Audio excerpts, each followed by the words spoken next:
Disclaimer: everything that is discussed, posted is strictly for educational and historical purposes only. It does not promote nor condone illegal activities. SPS CH Diamond Dan. In and around 1995, the Cutlass dog had one big time up north. The thing is, we were short of a gene pool to outcross our old Carver dogs too, and I for one knew that we had to infuse fresh blood related to the same family tree. On that night, most everything running was down from the Yellow John stuff, either tight or infused with the Bullison Rattler stuff by Larry Bell. Things took a turn and Bouncer went the yellow way, and I for one was in favor of the Balio stuff to utilize with the old family. About the same time, we met a novice old guy and his son who had some old pit bulls from Joe Silly's yard. Joe got his first dog from me via Fancy Boy Pied, and myself and his son became very good friends and ended up working and partying together. Chicken Pyatt was an old pugilistic fighter and was a very quick learner and developed a keen eye for a dog and its pedigree. I discussed the situation regarding the Spike Stompanato stuff and the need for fresh genes. I wanted Balio badly and he concurred. We jointly decided very tight Balio blood was what we wanted. The only dogman who had it was Licorice Kid. He had Patrick's big brother and Balio Beauty. I believe Mike Kroll had these dogs initially, and they ended up on LK's yard after a fire at Mike's place involving an asbestos heater keeping mom and pups warm during a Transvaal winter. I was visiting at Charlie's with some southern dogmen en route to True Blood when I sniped the puppy he had in the house. He called the pup Shack and I attempted to buy him on the spot after LK divulged his pedigree. Charlie would not budge. Shack was off-bro and girly, looked like a mini A Hall's GRCH handicap. Back in town, I spoke with George Green, who was tight with Charlie and the church things. George had a very well-bred bitch called Nikki Off-Bro and Miss Shorty, a Mexican dog from Arnaldo Cardenas and Enrique Morfin. George did somersaults trying to wangle every deal for myself and Pyatt to take dogs off the breeding he and Charlie wanted to make to Charlie's gunner dog. I told him Shack to Nikki or nothing. Thanks to Charlie and George, they gave us the gap, they made the breeding. Only 3 pups and I sent the cash, a sky crate, to George. I asked him to put the black male and black female in it. I picked them up at the airport and took them home.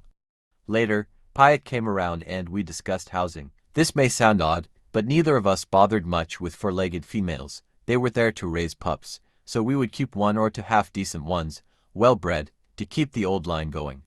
Contesting females was way down the list of priorities. In fact, the females I had were my babies. I just loved them and looked after them.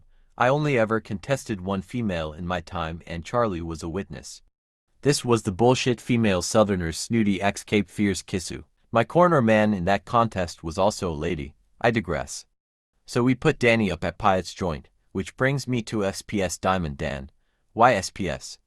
You see, Pyatt's son, Shock, was passionate about his Duke dog and he wanted the whole world in one breath. He wanted Danny too. Duke died comparatively young of natural causes. Well, let the law declaim him, said Pyatt. So he was now officially Shock's dog. Shock always called himself Spawn as a dogman, hence SPS, Southerner Pyatt, Spawn in no particular order. I could have cared less. The Mexican Blackbird was safe for now, and so was Danny, as breeding stock with massive potential outfall crossed into the old family. Strike number 1. When Danny was about 14 months old, I had a red-nosed male with a massive head I called Angus. This dog had got off the chain and killed a rascal-looking dog off Sam and bought a heavy Boudreaux gene pool. Pyatt and Shock came to visit one Sunday and brought Danny with. We all said the usual how's it. Danny looked sharp and I told them what had happened to Caesar with Angus.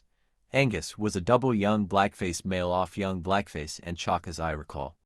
Just for the hell of it, we put the pair in the box.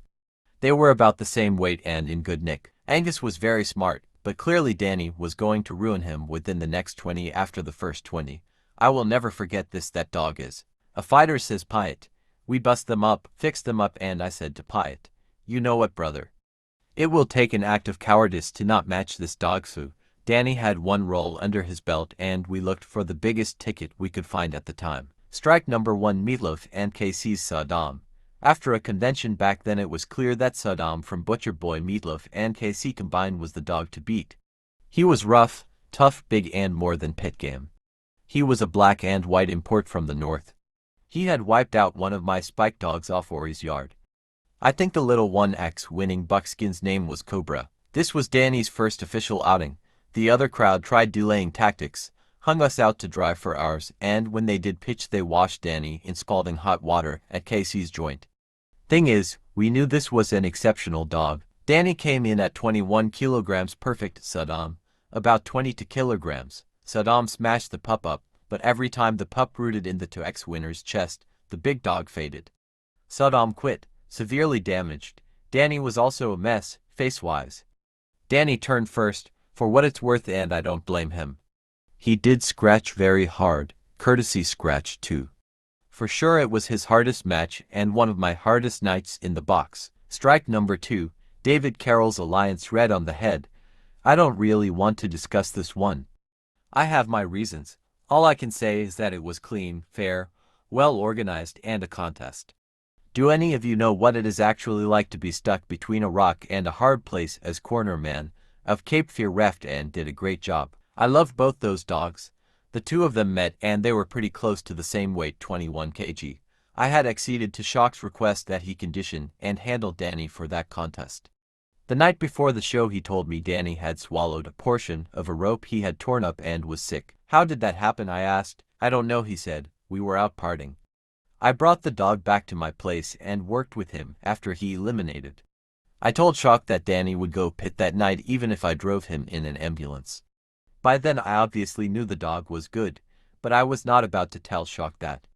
Danny recovered pretty quickly after he eliminated. Shock handled Danny very well that night and I called his every move during the keep. I really did not want to see those two, Red and Danny, hit each other.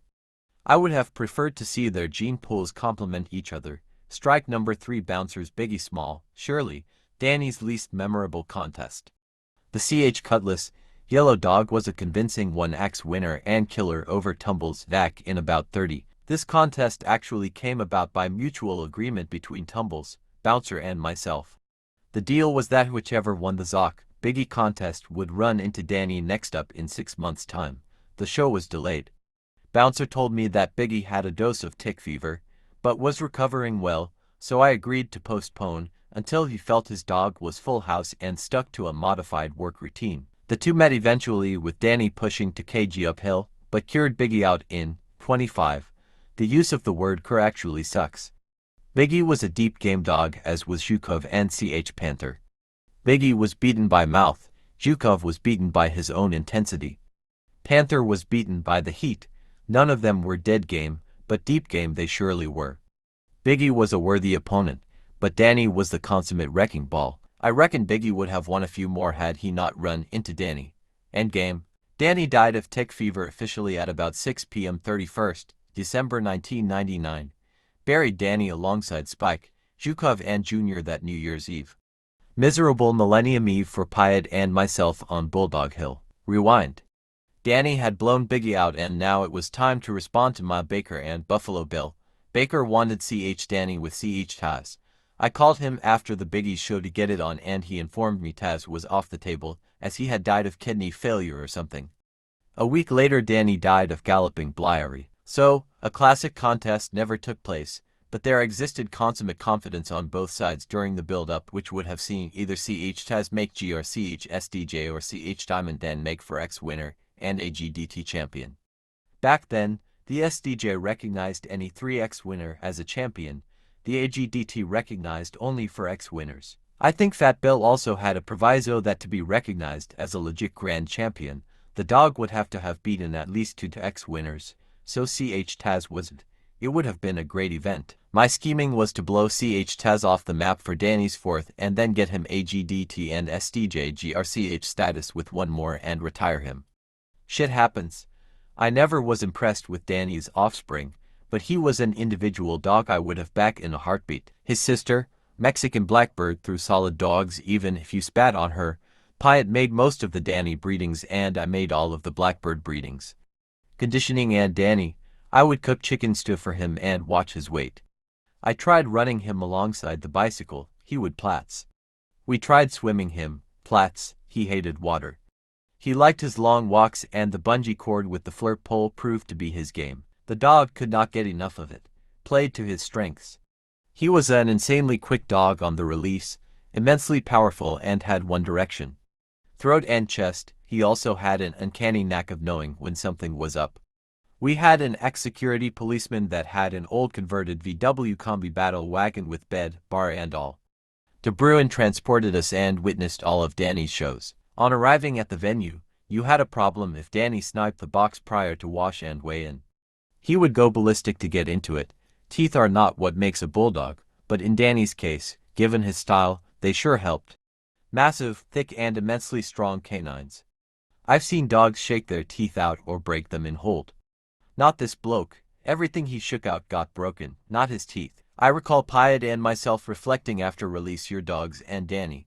When Danny got the first hold it was generally over, just a matter of 20 minutes or so, and he always got the first hold and deep in the chest and throat.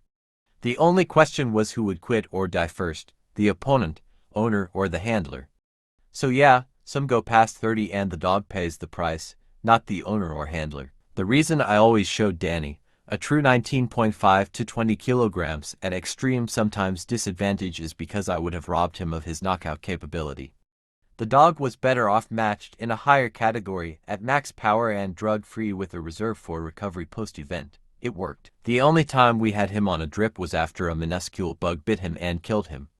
Galloping biliary, a tick. Piet lost his house and the whole family stayed with me for a while. They all went their separate ways. The dogs and his employees Antonie and Elsie stayed with me from early 1999 to 2001.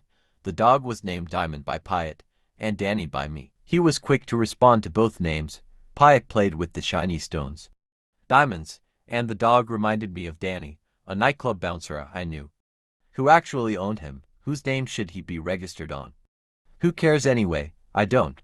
Diamond Dan and Mexican Blackbird were just a pair of great canines and a great part of SAPBT history. Who knows how Blackbird would have turned out as a match canine? Hudson Hawk's night shift gave me a clue one cold night. There you have it folks, the story of SPS CH Diamond Dan 3XW.